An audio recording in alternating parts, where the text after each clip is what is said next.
Tak tahulah, saya tak kisah sangat pun. Kalau dia nak suka rela ke, dia nak melingkup tentang balik ke, lantak dia lah tuan-tuan.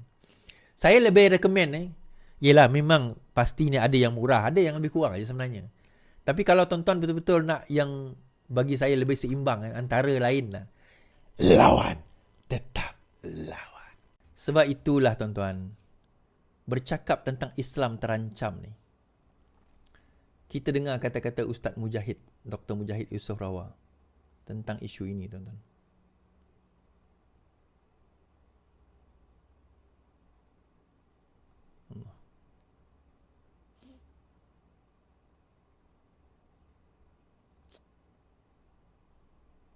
Ya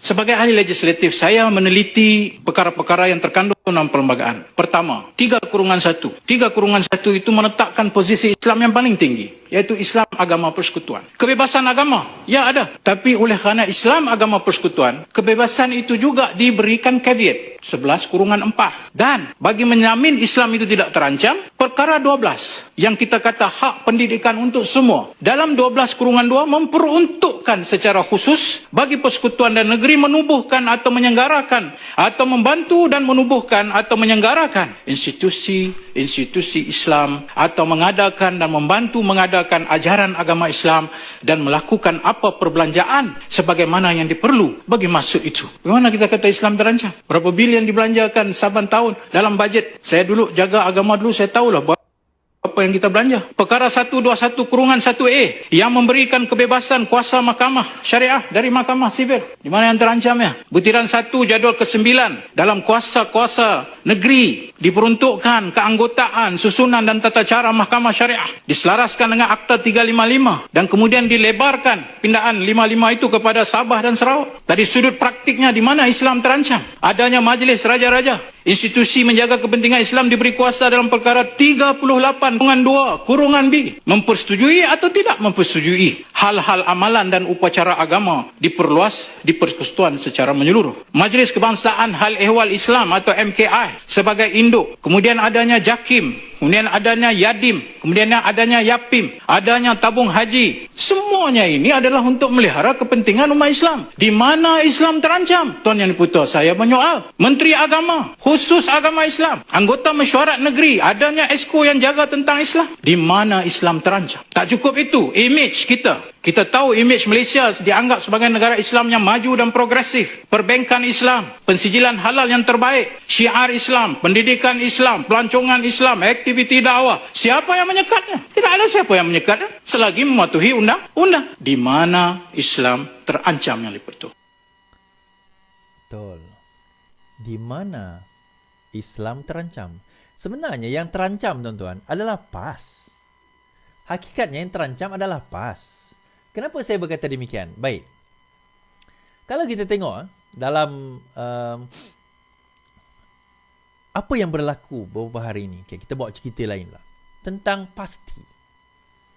Pusat Asuhan Tunas Islam. PASTI. Okey.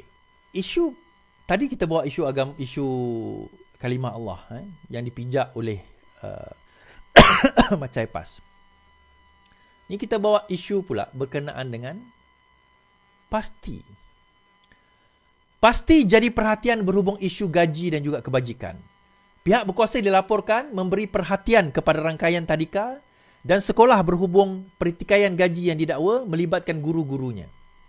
Memo dari Jabatan Tenaga Kerja Semenanjung Malaysia, semua cawangan pejabat itu telah ditugaskan untuk memeriksa Pusat Asuhan Tunas Islam PASTI, Sekolah Rendah Teras Islam SRITI, Sekolah Menengah Integrasi Teras Islam SMITI.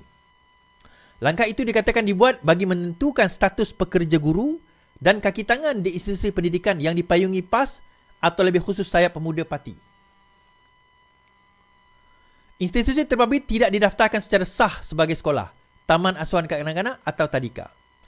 Memo, maksudnya tak didaftar.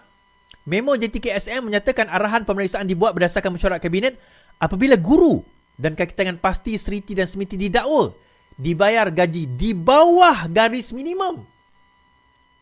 Dokumen tersebut dikongsi secara meluas di media sosial oleh semua akaun sosial media yang bernama Hak Pasti.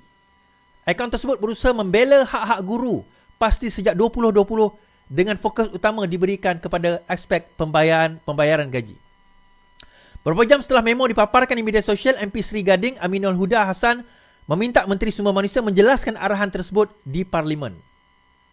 SIM bagaimanapun tidak mengesahkan atau menafikan bahawa JTKSM sedang menyiasat. Sebaliknya, dia memberikan amaran pihaknya, Kementerian Sumber, akan mengambil tindakan jika hak pekerja tidak dipatuhi tanpa mengira latar belakang politik. Ia tidak penting parti politik mana, DAP atau PAS, semua mesti patuh dengan undang-undang.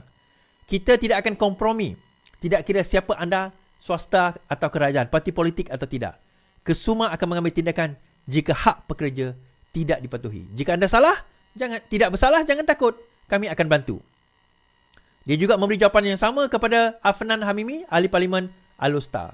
Dalam sidang media diadakan, kedua pemuda itu mempertikaikan mengapa tindakan diambil terhadap Pasti setelah 40 tahun ia beroperasi. Sebab kami buat kerja. Ini adalah memonya. Okay, memo tersebut, arahan, nampak tak tuan? Arahan untuk menjalankan pemeriksaan Ibu Pejabat Jabatan Tenaga Semenanjung Malaysia menjalankan pemeriksaan berkanun ke atas Pusat Asuhan Tunas Islam, Sekolah Rendah Integriti dan juga SMITI di seluruh Semenanjung dan Labuan. Semua ketua pejabat daripada pengarah standard pemburuhan adalah dimaklumkan Jemaah Menteri pada 8 Mac telah membangkitkan isu pekerja di Pasti, Seriti dan SMITI yang dibayar gaji rendah dan kadar gaji ditetapkan di bawah pemerintahan di bawah perintah gaji minimum. Selain daripada itu, perkara dibangkitkan juga berkaitan dengan KWSP dan PESO. Sebab itu, pihak Tuan Puan adalah diminta untuk menjalankan pemeriksaan berkanun terhadap Pasti, Seriti dan SMITI. Now, disebabkan oleh keadaan itu, maka PAS telah melancarkan satu kempen, tuan-tuan. Kami akan pertahankan, tiga adalah Pasti, Seriti dan SMITI. Pertahankan daripada apa? Pertahankan daripada apa sebenarnya? Pertahankan daripada tak membayar gaji? Kan? Pertahankan daripada apa?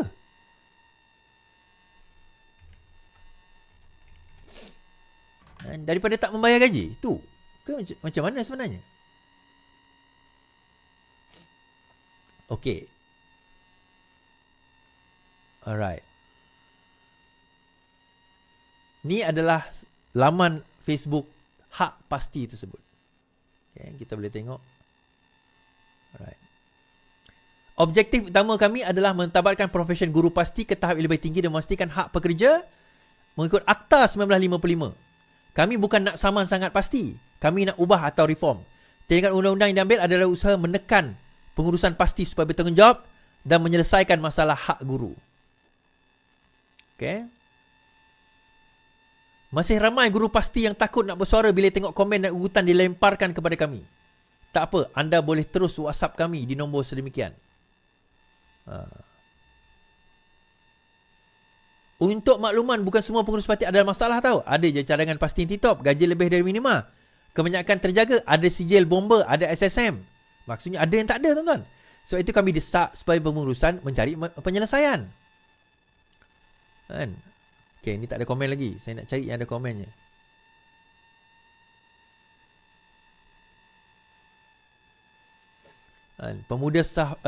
Ketua Pemuda PAS Sabah kata, pasti hidup 40 tahun, sepatutnya dibantu, bukan diganggu.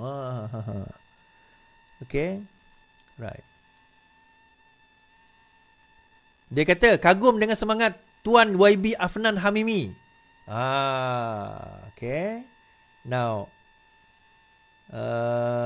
baik kita dengar. Dia kata kagum. Dia kata kagum dengan Tuan Habib Afnan Hamimi ni. Baik, hak pasti aku nak cerita. Ini Tuan YB kau cerita. Apa dia cakap tentang pasti ni? Kami pada tengah hari ini adalah berkenaan dengan jawapan balas daripada Menteri Sumber Manusia mengenai isu pasti yang berlangsung semasa sesi soal jawab Menteri di Dewan Rakyat pada pagi tadi. Saya menyebut kepada Yang Menteri dalam Dewan Rakyat bahawasanya pasti ni adalah aktiviti sukarelawan yang melibatkan ahli parti. Dia bukan aktiviti pekerja dengan majikan, bukan aktiviti perniagaan. Tetapi Menteri tak jawab soalan saya. Jadi saya tanya apa tujuan dibuat siasatan kepada semua premis pasti. Keluar surat daripada memo ataupun perkeliling daripada Kementerian Sumber Manusia mengarahkan Jabatan Tenaga Kerja JTK melakukan pemeriksaan di semua premis pasti. Dia kata, okey, hak pasti saya nak cerita yang kamu kagum ni, YB ni kata bahawa pasti bukannya perniagaan. Hak pasti, ni nak cerita hak pasti. Bukan perniagaan. Dia adalah sukarelawan. Jadi impliedly dia nak bagi tahu, secara tidak langsung dia nak bagi tahu, kamu tidak tertakluk di bawah undang-undang dan juga Akta Pekerja 1955. Faham tak? Nak dengar lagi? Baik, kita dengar. Saya nak menyatakan di sini saya ada beberapa fakta dan dokumen yang boleh menjadikan bukti yang saya akan beritahu di sini. Yang pertama sekali saya nak sebut, pasti bukan entiti perniagaan ataupun sebuah tadika. Pasti merupakan program dan aktiviti PAS, Parti Islam Malaysia PAS, untuk anak-anak ahli dan penyokong PAS seperti di bawah pertukan Fasal 62 Perlembagaan PAS Pindaan 2020. Datuk Seri Sri Usaha Agung PAS pun ada sebelah saya ni, boleh mengesahkan. Yang kedua, program dan aktiviti pasti ini diiktiraf di bawah peruntukan undang-undang sedia ada di bawah Seksyen 18C Akta Pertubuhan 1966. Akta Pertubuhan 1966 18C menyebutkan keputusan parti politik adalah muktamad dan konklusif. Keputusan sesuatu parti politik atau mana-mana orang yang diberi kuasa olehnya atau perlembagaan atau kaedah-kaedah atau peraturan-peraturan, panjanglah saya nak baca, tapi itu punca kuasa yang diberikan kepada PAS untuk menjalankan aktiviti pasti. Dan pasti ini telah wujud sejak 1984. 40 tahun dah wujud. Alumni 1.1 juta. Murid ada 1,000, guru ada ribuan. Dan saya yakin sebahagian besar anak-anak orang rakyat Malaysia ni hantar anak dia ke pasti. Okey. Sebahagian besar ni saya nak cerita. Okey, yang pertama sekali untuk hak pasti, itulah pejuang kamu. Yang hak pasti tadi tu, yang FB nama hak pasti tadi tu, inikah yang terpaling pejuang? Sebab dia telah campak kamu di bawah bas. Throw you under the bus. Number one, dia kata bahawa pasti bukannya satu entiti perniagaan. Arti kata, dia tidak terikat dengan akta kerja, dia tidak terikat dengan akta KWSP, dia tidak terikat dengan akta SOKSO, dia adalah sukarelawan. Walaupun anda bayar bulan-bulan 80, 180, ada yang kata bayar 180, ada yang kata bayar 80, tak kisahlah. Tapi bila anda bayar gaji bulan-bulan, bayar yuran bulan-bulan, dia kata itu sukarelawan, bukannya. Dan dia bagi bukti. Buktinya berdasarkan kepada Perlembagaan Parti PAS dan juga berdasarkan kepada Akta Pertubuhan, bahawa pasti itu bukan sebuah perniagaan, bukan sebuah tadika. Dia bukan sebuah tadika, dia bukan sebuah taska, dia bukan sekolah. Dia bukan sekolah menengah, nama je. Sekolah menengah Islam, sekolah rendah Islam, Smiti, pasti, pusat asuhan. Dia tulis itu, Pusat Asuhan Tunas Islam. Dia bukannya tadika atau taska, dia asuhan. Aduh. Tuan-tuan, hak pasti tadi ini ada hak pasti tadi kan. Jadi objektif anda untuk nak dibela tadi tu tak boleh buat apa dah.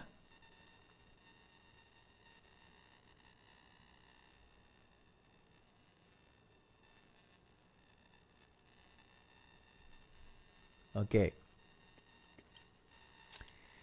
Alright. So siapa sebenarnya? Okay, siapa sebenarnya? Dia kata 40 tahun dah tak ada orang kacau kami. 40 tahun. Tak ada siapa pun kacau kami. Tak ada masalah pun. Pertama sebab kami buat kerja lah. Tapi yang kedua, sebenarnya yang menyebabkan siasatan itu berlaku disebabkan oleh hak pasti ni. Telah membuat satu laporan.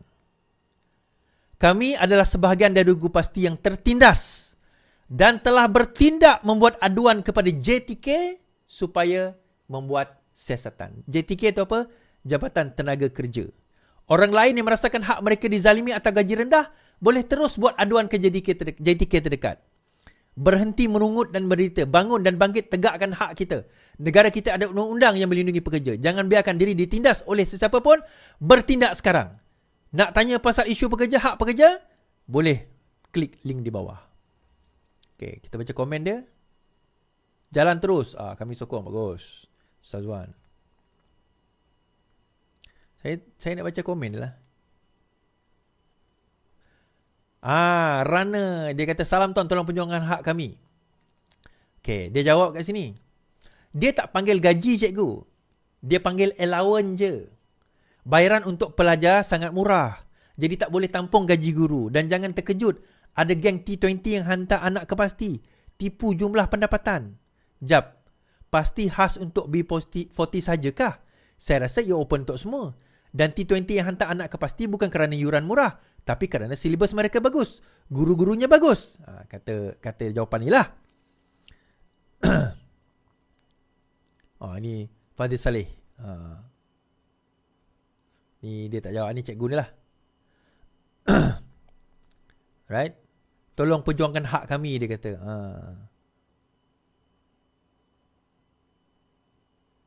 Okay.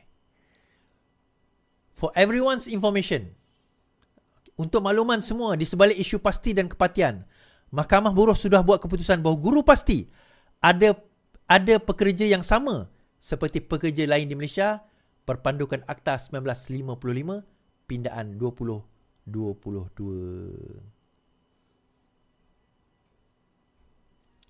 Dan ini bila Tanaka jawab lah. Pasti itu program parti. Ia di bawah selia Dewan Pemuda. Ia mendidik asas mengenai. Namun di hari masyarakat nampak hasil pendidikan sangat baik. Okey.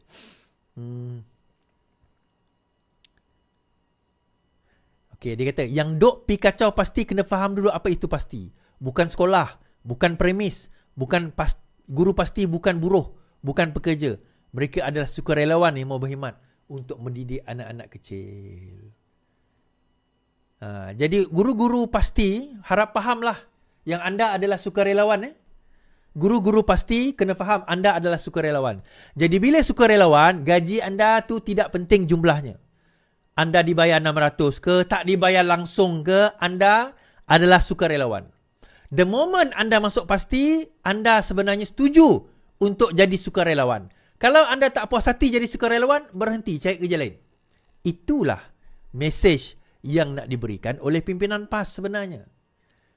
Kalau kau faham, kau faham. Kalau kau tak faham, tak fahamlah. Tapi itulah sebenarnya message yang diberikan oleh pimpinan PAS. Kan? So tuan-tuan, kesimpulan kita boleh bawa dari sini apa? Alasan ke? Atau memang hakikatnya pasti ni adalah satu tempat di mana orang-orang atas yang kaya-kaya semakin kaya. Pemimpin mereka ni makin kaya, tuan-tuan. Jangan tak tahu. Ada di kalangan pemimpin-pemimpin mereka itu yang ambil rasuah. Jutaan ringgit. Ana tahu. Kan? Jutaan ringgit. Rasuah. Saya tak kata rasuah yang dalam konteks itu. Tetapi rasuah dalam 90 juta ringgit. Tetapi bila sampai kepada pasti, oh, Syekh, akhi, ukhti, bersabarlah. Ini adalah jihad kita di jalan Allah. Perjuangan kita di jalan Allah. Maka kita, kalau kita sukarela, balasannya adalah akhirat. Tapi tak apa, kami kaya tak apa. Hampa miskin, tak apa. Itu kena syukur, redha. Tak tahulah, saya tak kisah sangat pun. Kalau dia nak sukarela ke, dia nak melingkup tentang balik ke, lantak dia lah, tuan-tuan. Saya lebih recommend yelah, memang pasti ni ada yang murah, ada yang lebih kurang aja sebenarnya. Tapi kalau tuan-tuan betul-betul nak yang bagi saya lebih seimbang, antara lain lah, di samping Taska Abim lah, adik saya dulu masuk Taska Abim dekat Petrajaya tu. Ada satu lagi adalah Taska yang dipelopori oleh Musleh atau Ikram. Antaranya adalah, kalau tak silap saya, Al-Amin. Al-Amin. Dia lebih mahal sikit daripada pasti ni. Tetapi bagi saya silibus dia lagi baik. Cara pembelajaran dia lagi baik. Dan yang penting, dia tak ajar anda jadi walaun. Alright. Okay. Dia marah sebenarnya, dia kata, sepatutnya jangan bukan pergi siasat kami, bantulah kami. Tak, kejap. Nak bantu kenapa? Kalau kamu agensi yang berdaftar di bawah JKM, Jabatan Kebajikan Masyarakat, secara perniagaan baru boleh kerajaan bantu. Tapi kamu kata kamu sukarelawan. Jadi nak bantu macam mana? Itu persoalannya. Jadi yang mana satu ni? Kamu nak bantuan ke kamu sukarelawan? Kan? Yang mana? Sebenarnya yang mana, tuan-tuan? Sebab itulah saya kata, kalau PAS memerintah kita, hancur negara kita, tuan-tuan. Hancur.